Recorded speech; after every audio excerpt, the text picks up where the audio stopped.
دین کی خدمت میں لگنا اور دین کو پڑھنا، دین کو پڑھانا، یہ ساری چیزیں اللہ رب العزت کی طرف سے ہیں کہ اللہ رب العزت نے ہمیں چنا ہے، ہمیں منتخب کیا ہے، تبھی تو اس نے ہمیں اپنے اس گھر میں لا کھڑا کیا۔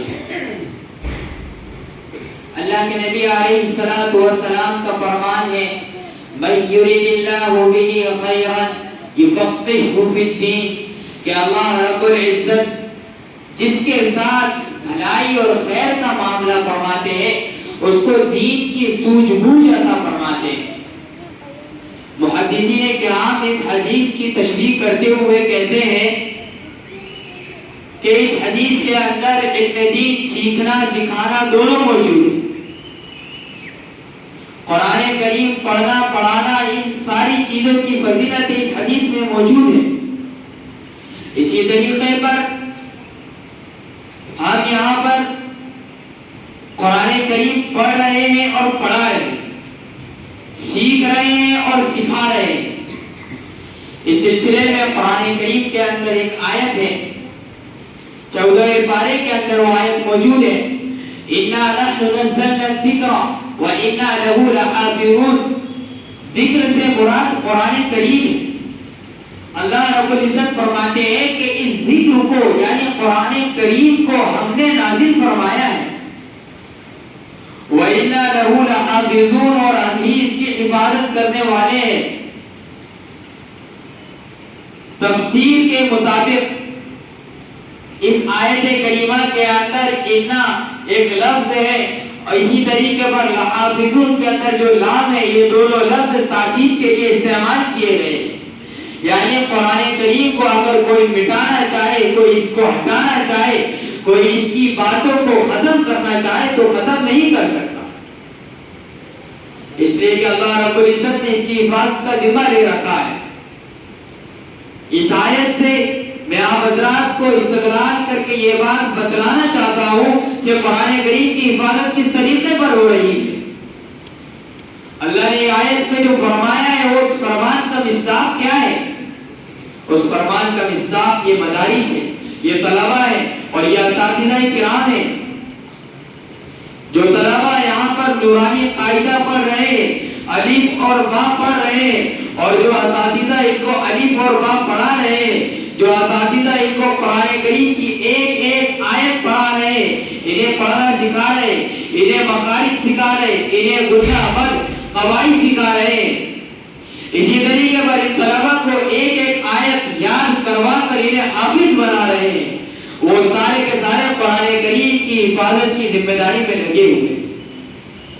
اور ان ساروں کو اللہ رب العزت نے اپنی کتاب کی حفاظت کے لیے چن رکھا ہے۔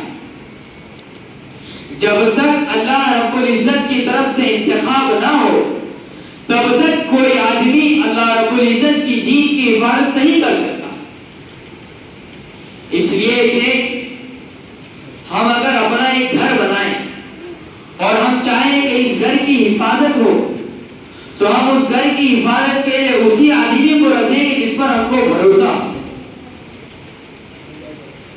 اور ہم ایک ایسے آدمی کو اس پر رکھیں گے جس پر ہمیں قابل اعتماد ہو کہ یہ آدمی اس کی حفاظت بھی کر سکتا ہے۔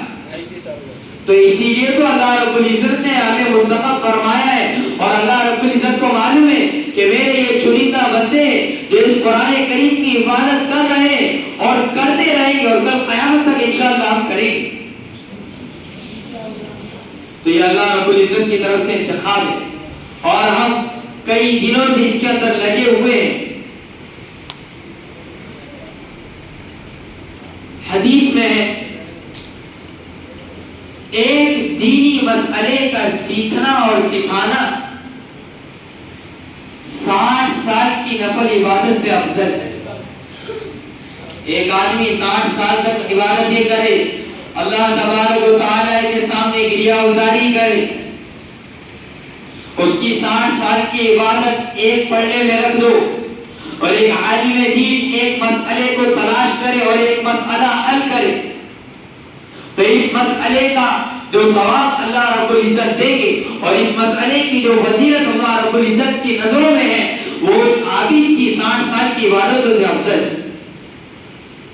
تو یہ ہے دین کا کام، یہ ہے دینی مدارس، اور یہ ہے ان دینی مدارس میں پڑھنے والوں کی فضیلتیں، اور یہ فضیلتیں یہاں پر پڑھانے والے۔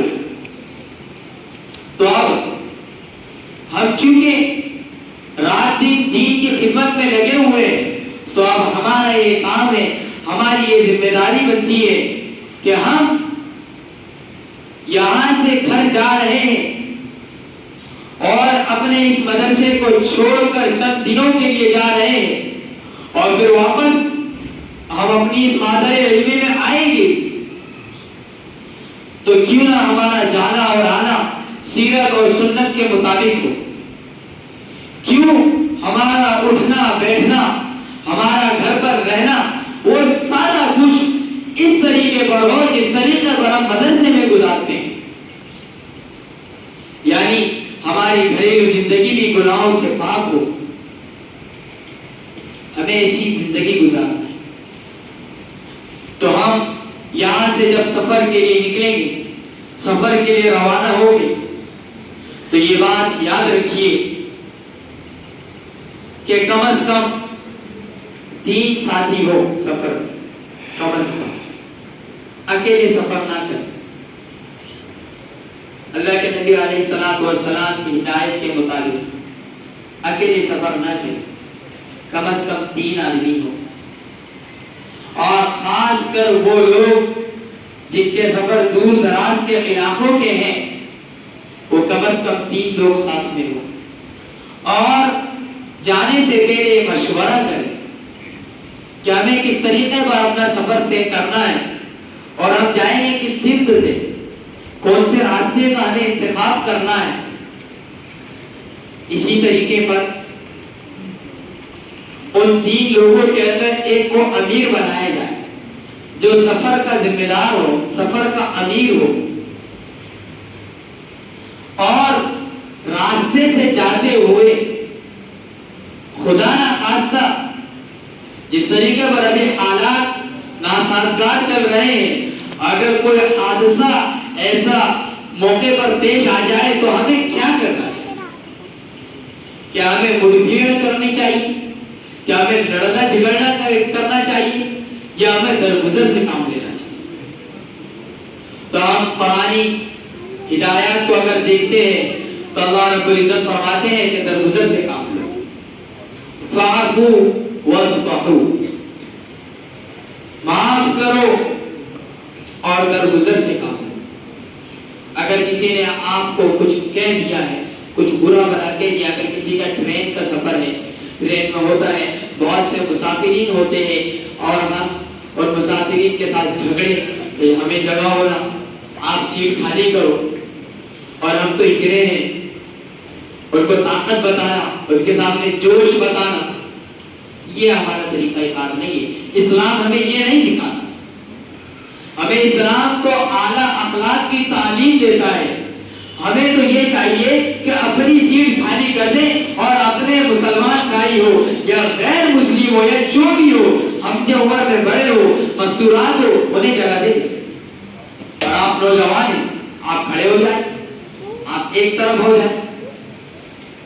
اسی طریقے پر سفر میں نگاہوں کی حفاظت، کہ ہم جا رہے ہیں تو راستے میں جاتے جاتے ہم سے کوئی گناہ کا صدور نہ ہو، ہماری آنکھیں گناہوں کو نہ دیکھیں۔ اسی طریقے پر راستے میں ہم گانوں کو سنتے ہوئے نہ جائیں، کہ جاتے ہوئے ہم ایک دینی ادارے سے ہم گھر جا رہے، اور یہاں پر تو ہم نے قال اللہ اور قال رسول کو پڑھا ہے، اور رات دن اللہ رب العزت کی عبادت میں لگائے ہوئے ہم نے اپنے آپ کو رکھا ہے، لیکن اب جا رہے مدرسے کے گیٹ کے باہر ہم نکلے اور ہم نے گانے شروع کر دیے، اور گانے گانا اور گانے سننا شروع کر دیے، تو سارے کیے کرائے پر پانی پھر جائے گا۔ یہ جو ہمارے گناہ ہیں یہ ہماری نیکیوں کو مٹا دے گی، اور اگر ہم نیکیاں کریں گے تو ہماری نیکیاں ہمارے گناہوں کو مٹا دیں گی۔ تو ہمیں گانے نہیں سننا ہے چاہتے ہوئے، بلکہ ہمیں اللہ رب العزت کا ذکر کرتے ہوئے جانا ہے. سبحان اللہ، الحمدللہ، اللہ اکبر. یہ ساری جو تسبیحات ہم نے جو پڑھ رکھی ہے ان ساری باتوں کا ہمیں لحاظ رکھنا ہے اور ان ساری چیزوں پر ہمیں عمل کرنا ہے. اسی طریقے پر استغفار کرتے ہوئے جانا ہے. اسی طریقے پر سفر میں اپنے جتنے ساتھی ہیں ان سارے ساتھیوں کا خیال رکھنا ہے. اسی طریقے پر ہمارے ساتھ اگر بڑے ہیں، بوڑھے ہیں، انہوں نے ناشتہ کیا کہ نہیں کیا، سفر لمبا ہے تو راستے میں کہیں پر رکے، وہاں پر اپنی گاڑی کو بھی آرام دیں اور اپنے آپ کو بھی، جسم کو بھی آرام دیں اور چائے ناشتہ بھی کریں راستے میں، تاکہ ہمیں واپس سے تقویت ملے، واپس سے انرجی ملے اور پھر ہم بالکل ہوش و حواس کے ساتھ اپنا سفر طے کریں. کہ ایسا نہ ہو خالی پیٹ ہو، آپ کو غلو کی طاری ہو جائے اور آپ کے ساتھ کوئی ایسا حادثہ پیش آ جائے کہ آپ کی جان کے لالے پڑ جائے. آپ اگر ڈرائیور ہیں تو آپ کا پیٹ اتنا تو بھرا ہونا چاہیے کہ آپ بالکل طاقت کے ساتھ گاڑی چلا سکیں، اور اتنا بھی زیادہ نہیں بھرا ہونا چاہیے کہ آپ کو کھانے کے بعد نیند آنے لگے. ان ساری چیزوں کا خیال رکھنا ضروری ہے. اسلام نے ہمیں جو ہے درمیانی راہ سکھائی ہے. ہمیں اسلام نے یہ نہیں سکھایا کہ کھاؤ تو اتنا کھاؤ اتنا کھاؤ کہ صرف آپ چھوٹے ہو.